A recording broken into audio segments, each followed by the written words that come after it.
Welcome to FMH InsureCast, a podcast created by Farmers Mutual Hail designed to deliver expertise and insights from trusted FMH team members and industry experts.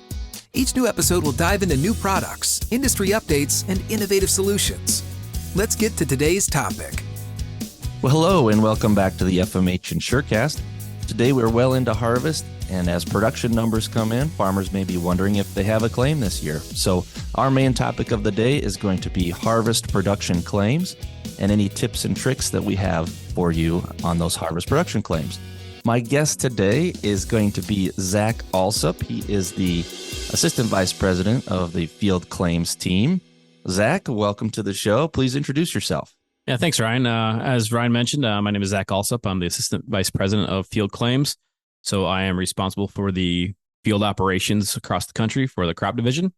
I've been in that role for probably about 2 years. For the 6 years prior to that, I was the Assistant Vice President of Internal Claims, where I was responsible for the internal claims operations for the western half of the country. So I've been able to work with some really great teams. And outside of the claims side, I also work heavily in our systems and pretty involved with some of our precision activities too. So I stay busy and get to work with, like I said, some really great teams. Awesome. Well, we're excited to have you today. Today it's October 17th. Lots of corn and beans being harvested out there. Wheat harvest should be done across the nation. What are you hearing in your role as far as where harvest has gone? And are we ahead of schedule? Are we behind schedule? And what are you hearing in terms of yields out there? That's a big question. Yeah. So, the answer is kind of both when it comes to are we ahead or behind. And a lot of the Midwest, we are, I would say, on pace or ahead of schedule, especially with corn and beans both. When you get into those Great Lakes areas like Michigan, Ohio, Indiana, down into Kentucky, that area, they've received a little bit more rain than the Midwest per se. So they're sitting there maybe slightly behind on corn and probably right at average, maybe slightly behind on beans as well.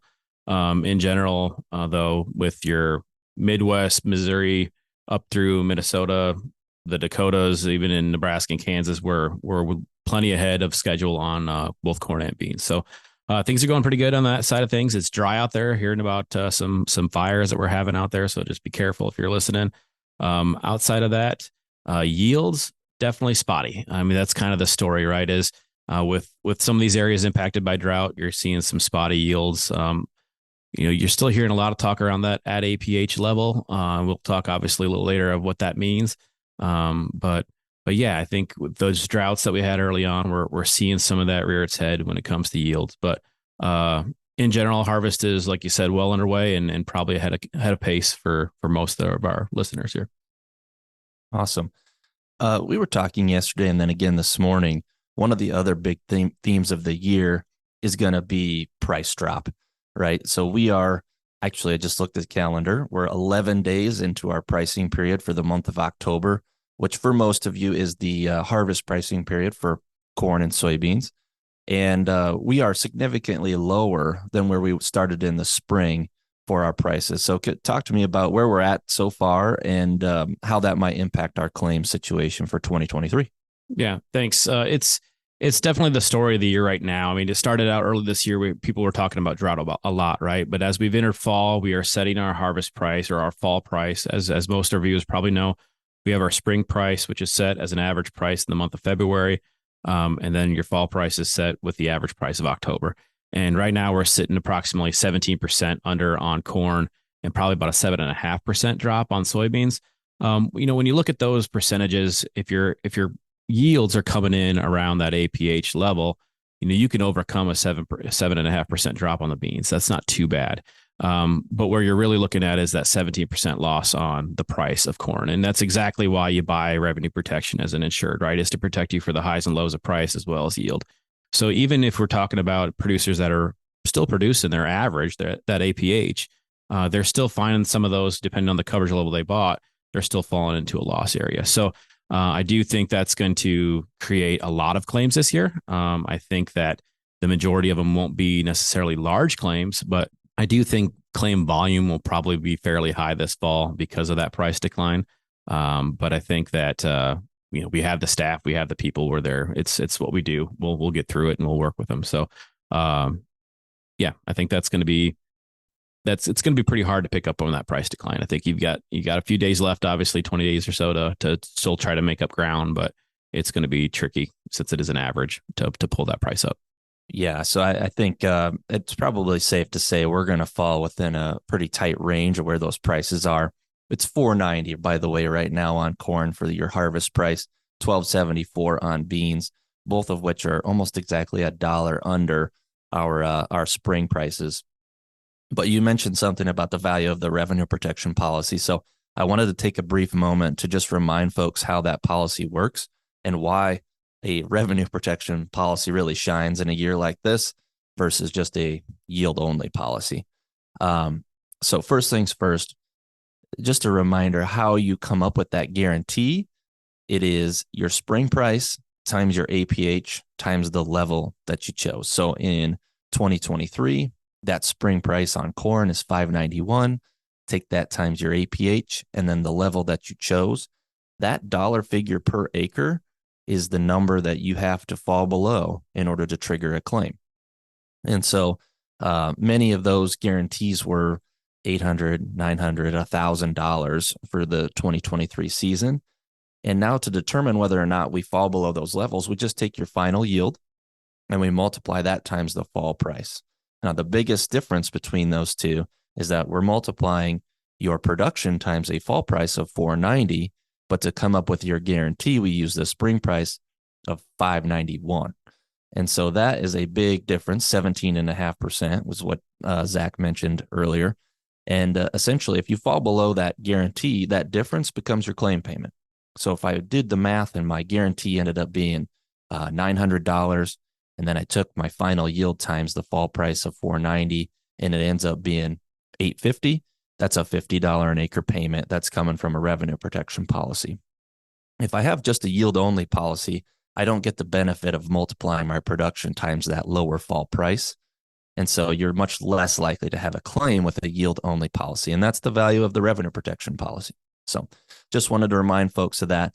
And then one other thing that plays into this is whether or not you chose optional or enterprise units. If we choose enterprise units, we're going to throw all of your acres in a bucket.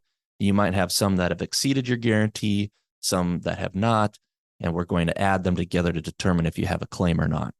And whereas on an optional unit basis, we're going to look at each unit and see if each of those individual units fell under that guarantee or not. And the other units won't impact the potential claim payment that you would get from just a single unit. And so that's the difference in the premium you see in the spring, is that enterprise units requires more of a area-wide loss or a farm-wide loss, whereas optional units could be, this particular farm did not get as much rain as the others. And so long and short of it is we're going to trigger a lot of claims on that price. And just as an example, I know that not everybody buys 85% level, but if you buy 85% level, it's possible your trigger for your yield is going to be higher than what your APH even was. So if I had an APH of 200, I might actually trigger a claim at 202, 203, 205 bushels per acre. And so just be very aware of that. Sometimes farmers have the mentality, well, I had to have some sort of a yield loss before I get a claim. Well, if I even have just an average year this year for 23, it's possible I still have a claim payment coming to me. So just wanted to remind you all of that. And then one other quick side note, we talk a lot about ECO and SCO and margin protection on the podcast. Those are county-based plans. Those are all also impacted by this price drop. And those will, because they are such high-level coverages, likely to see a lot of claims paid on those three options as well. Just a reminder, you're not going to get those until next June, right? So that's not going to come out for most of you, corn and soybean wise, until the middle of June in 2024. So with that aside, let's make the assumption that we have farmers out there that do have a claim. Zach, what is something a farmer should take? What kind of steps should a farmer take once they believe they have a claim? Yeah, and great explanation of the RP. But I think you kind of hit on one of the elements when you mentioned the trigger amount, right? So if you think you may have a loss, the first thing I would suggest you do is you reach out to your agent, visit with them. They have the ability to run a trigger yield report. So what that means is basically they can run a report for your policy, unit by unit, be able to plug in the price they want to, and it's going to kick out at what yield you'll trigger into a loss. So then you know what that yield looks like as you harvest. If you think you're getting close, I definitely suggest that if you're not sure or you're on that edge, just go ahead and turn the claim in. It's much better to have a timely claim submitted that we can work and end up withdrawing if it's non-payable, or you find out you don't have the loss, we can always withdraw that. That's a better situation than waiting to the very end or getting too late when it comes to submitting your claim, and then we have to decide if we can accept it or not. So if you're in doubt, go ahead, reach out to your agent and submit that loss. If you're not quite there and you keep continuing to harvest, and then later you say, you know what, I think we're getting close to probably that trigger amount or that trigger yield, then just go ahead and have that agent go ahead and turn it in. And I would also suggest, when you're turning them in, if you're turning your corn claim in and you think you also may have a soybean one, if you're not sure, turn them both in. It's one claim number. Get both crops submitted. Just speed some things up in the end, and we can work them both. Or when we show up to your farm, if you're not concerned about the one crop anymore, we'll just work the one. So no harm in submitting those and then withdrawing them later if we're not sure. If you're absolutely certain you had a bang out year on your yield and you're not concerned, then obviously you don't need to submit it. But again, work with your agent. They can get you that information. They can run that report for you. They can help you out.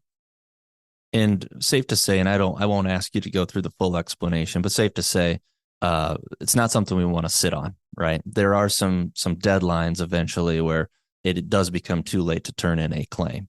And so we want to be on top of what our numbers are and turn in that claim as soon as possible. Yep. That's kind of what I'm alluding to there with the comment of it's better to be proactive than sit and be late. So if you're not sure, like I said, reach out to that agent, get that trigger yield report if you can.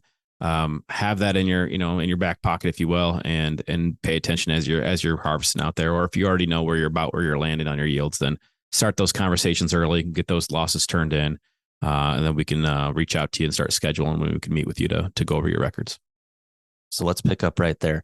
So the agent's going to turn in a claim on behalf of the insured. The next thing that's going to happen, correct me if I'm wrong here, Zach, is we're going to get notice of that. And we ask our adjusters to try and reach out pretty soon after there's a notice of loss that's been turned in.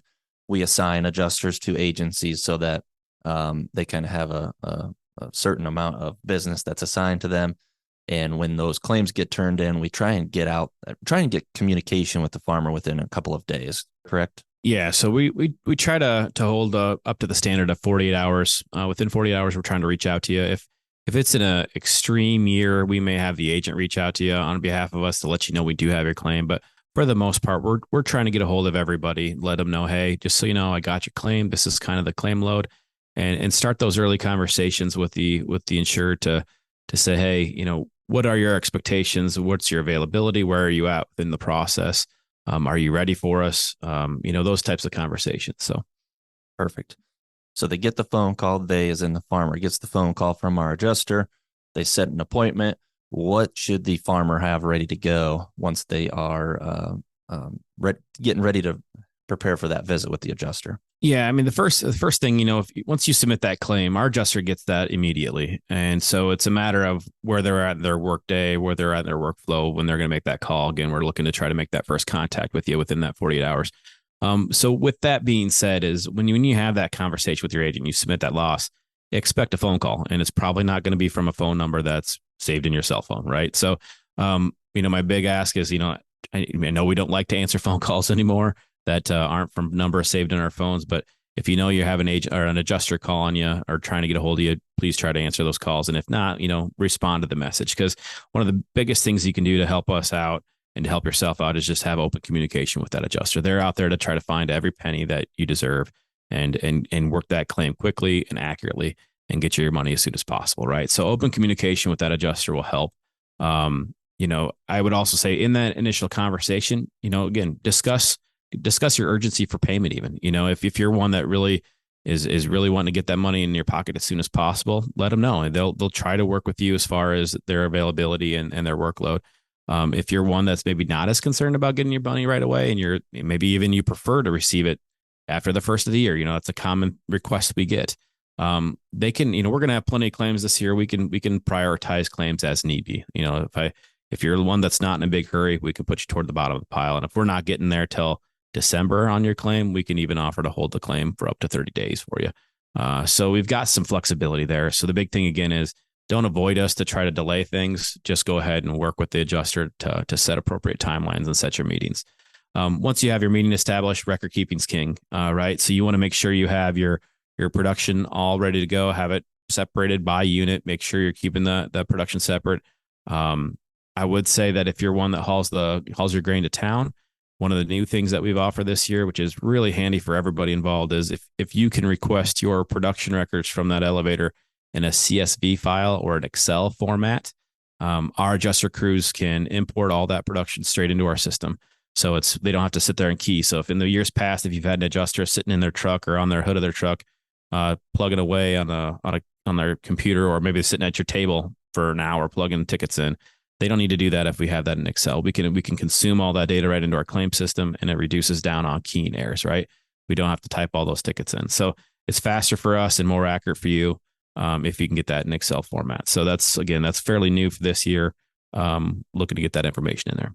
I will say I have firsthand experience. My first year on the job working for Farmers Mutual Hail, I probably punched in 10,000 tickets. Right. It's a real thing. That's not a joke. That is probably very real. I probably punched in 10,000 tickets in my first year, which was the fall of 2012. So I had plenty, actually didn't have that much production to key in. Right. I just had a lot of farmers who had claims. Yeah. Let's not have another 2012. So I agreed. But yeah, so that's part of the record keeping, is again just knowing where your production came from. Precision rolls right into that. If you're a precision farmer, I'm sure you've heard a ton of conversations about precision on this podcast and as well as others. But if you're out there in the country where you can keep your irrigation separate, your irrigated, non-irrigated separate, precision's great for those record keeping. If you record harvested data with your bubble on top, that's fantastic. The big thing there is make sure you have a calibration report. And if you do, and you're within that 3% tolerance, then we should be able to use that production information. That's a big time saver.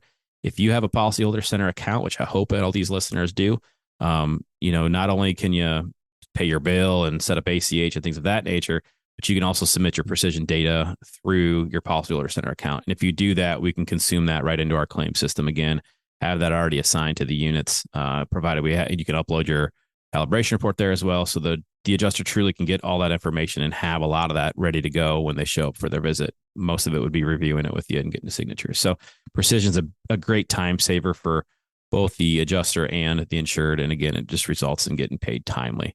And when it comes to getting paid timely, I mentioned ACH in that last comment. I mean, direct deposit, that's what that is, right? ACH is the ability to have the money wired straight into your bank account versus wait for a check. And I think most of us would probably agree that the postal system is probably not what it used to be as far as dependability and timeliness. Everybody has their issues, but that's one of those things that we've definitely seen an uptick in lost checks or delays and checks getting to our folks. So I highly encourage folks to get into a policyholder center, sign up for ACH. They can reach out to their agent. Their agents have the ability to have them fill out the form to sign up for ACH as well. And it just speeds the process up tremendously. When we process our claims at night, you could potentially get the check or your money in your account that night, but typically it's the next morning, probably around 10 o'clock. It's really dependent on what time your bank processes their incoming direct deposits. But it's a great way to get your money faster. Now, I will throw out a caveat that if you have an assignment of indemnity on your policy, meaning that you typically it's with the lender, that you're one that gets a check and it has your name and the lender's name on it. So you have an assignment of indemnity there. Right now, we do not allow an ACH deposit or direct deposit being made when you have an AOI on the account. We are in the process of programming that actually to allow us to. And what will happen once that's done is we'll be able to provide a form that the lender can go ahead and sign and say, yeah, go ahead and deposit the money wirelessly. And we'll just send the money in and then they settle up as need be. So it's a great way to get your money quicker for sure. Lots of good information today. If I could highlight one thing, it is definitely that you would not believe how many troubles we have with the mail. Right. Whether it's just delivered to the wrong person or it takes 10 days or whatever, there are a lot of issues and we can relieve all of those through direct deposit. So I really want to highlight that. Relieves a lot of headaches. Especially, I mean, you think about, we're sitting here in the center of Iowa, right? And we have a nationwide footprint, obviously. Mm-hmm. So when we start sending them to very rural areas, which, guess what? That's where a lot of our customers are at, right? As in these rural areas, Even if you send something 2-day mail, it doesn't show up in 2 days anymore. So it's a great way to speed that up, and it's more secure. It's not a big check sitting in your mailbox. It's actually in the bank where it's safe. So big plug for that, and highly encourage it. So Zach, if you don't mind, can you give our listeners just kind of an idea? Once the insured signs off on a claim, they're completed, it gets submitted to our office here. I know you've talked some numbers before. What's our typical turnaround time? Not saying everybody's going to be the same, but what's our typical turnaround time for a payment to be issued? Sure. So once you've signed off on that claim, that adjuster is going to upload it to the office for processing a payment. And there's a round of, I'd say, auditing, if you will. I mean, right? We're gonna make sure things look good on that claim and try to make sure it's absolutely correct before we process it. Our goal as an internal claims team is to have any claim outside of a prevent plant claim turned around and out the door within 3 days. Prevent plant, we give our teams 5 days because they're more complex and it takes more time to go through it. We consistently beat that turnaround time. Years past, and I don't think we're tracking any different at all, would be less than 2 days turnaround time is the average. If you have a higher dollar claim where it's going to require some sign-offs from some different supervisors and whatnot, more people looking at it because it's a bigger dollar claim amount, those tend to take a little longer. But the average claim is out the door with less than 2 days. And I think last time I looked, I want to say prevent plant was running around 3 days and change.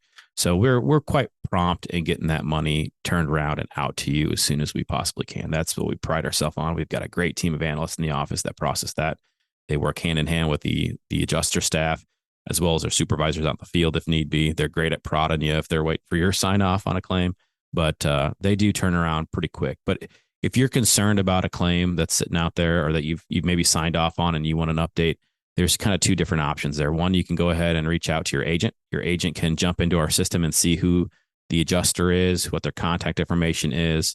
They can actually go in and look at what we refer to as the activity log, which has any activity that the adjuster has logged within that claim. They can see that and they can share that with you. Or you can call your adjuster. Your adjuster can give you an update, or they'll call in the office and get an update and provide that back to you. If you don't have their number, again, reach out to the agent. They can get that phone number for you for that adjuster. So those are the two main components I would say, is to communicate through your agent or your adjuster on getting claim updates on when you're getting paid. And I do want to throw one more thing out on that ACH that I kind of forgot, was if you do sign up for direct deposit through that ACH functionality, you will still receive a proof of loss in the mail. So you still know the claim has been paid. You know the payable amount on each one of your units. You can see all that summary of how that dollar amount was determined. All still gets mailed to you. So you still get that document, but yet you get your check a little faster through the bank deposit. So I do want to throw that out as far as claim statuses. So love fast money. Oh, buddy, right? Who doesn't? Zach, I think we hit on a lot of stuff today. But more than anything, I would just emphasize the direct deposit piece today. I think that's going to make a lot of people happy. And then I would also emphasize that this price drop is going to bring in more claims than we typically see with the kind of yields that we're going to have this year. So yes, we're variable yields, but even some of those average-ish yields are going to trigger claims this year, especially on corn. So be very aware of that as you're looking at your production numbers for 2023. Any last statements, closing statements from you, Zach? I would just say, again, that open communication with your adjuster is key. Good record keeping will speed things up for you as well. And then again, if you sign up for that direct deposit, I think you'll have a pleasant experience. Outside of that, stay safe out there in harvest, and thank you all. Perfect. Thank you so much, Zach, and thank you to everybody listening today. If you have not already, please subscribe to the FMH InsureCast and tune in to us next time. Thank you very much. You've been listening to FMH InsureCast. We appreciate you joining us today and would like to hear from you. If you have questions about today's topic or an idea to share for an upcoming podcast, you can contact us at fmhpodcast@fmh.com. Thanks for listening. This podcast is intended for information purposes only. See policy provisions, terms, and conditions for details. Products underwritten by Farmers Mutual Hail Insurance Company of Iowa and its affiliates, West Des Moines, Iowa. Farmers Mutual Hail is an equal opportunity provider.